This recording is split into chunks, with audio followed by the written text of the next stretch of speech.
Julius. Good cut, Julius. There it is. Nice. Stop the clock.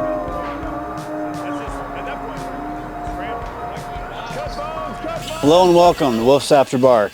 I'm your host, Dom.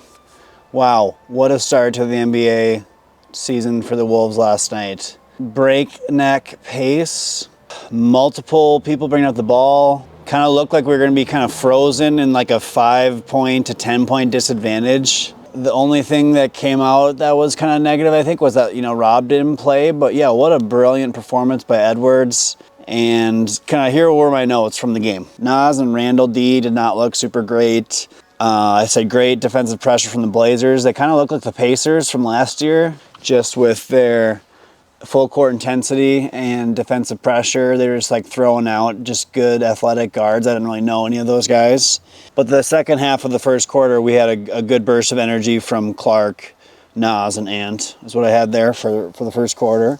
Second quarter, I ran upstairs and I made a PB&J sandwich. Was a great decision. I really enjoyed that.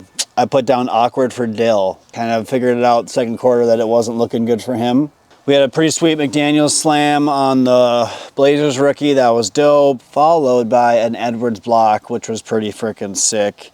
And then Jeremy Grant was just hitting killer threes. Just timely threes from Jeremy Grant, who I thought was going to be Horace Grant, but he brought the clock back. Third quarter notes: Randall bully ball, Julius Nas combo on D, meh. Terrence Shannon Jr. just put up a great stat game, and he closed the game, which says a lot about what the season is going to start to look like in the beginning. 2 threes for Klingon. Wow, that was crazy. And then fourth quarter notes: Clark had a steal, still no Rob, Bones minutes, so many fouls. So to sum up the Blazers-Wolves game, I don't think that's a sustainable play style for the Wolves. Cut down on turnovers. They've got to kind of figure out who the point guard's going to be. They got to at least give Rob a chance. It would have been tough against the Blazers for Rob to come out. Kind of like, probably would have been similar to the Rockets, Shepherd coming out against the Thunder opening night, but they kind of had to play him. So that's kind of an interesting comparison, the Rockets versus the Wolves, and Reed Shepherd on the Rockets versus Dillingham on the Wolves. But yeah, it'll be an interesting month to start the year with Dillingham gets minutes. So, and just did what he talked about all summer long to finish the game. Super dope. Happy for him.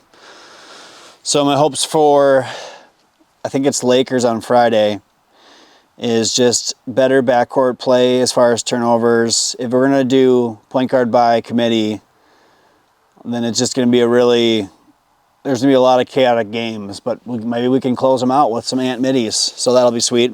My notes from around the NBA from last night: Edgecombe freaking went for 34 on the Sixers. That was sick, except Embiid had like 4.6 rebounds. I don't know if he should be playing right now, and just, I don't know what his situation's supposed to be. The Ace Bailey came off the bench for the Jazz. They started a pasty lineup, it looked like, and they beat the Clippers by a ton. So are the Clippers looking kind of old? Guess we'll find out. Tune in. Just kidding. Laurie's looking sick. Blew out the Clippers. Spurs, Mavs. Flag's looking smooth.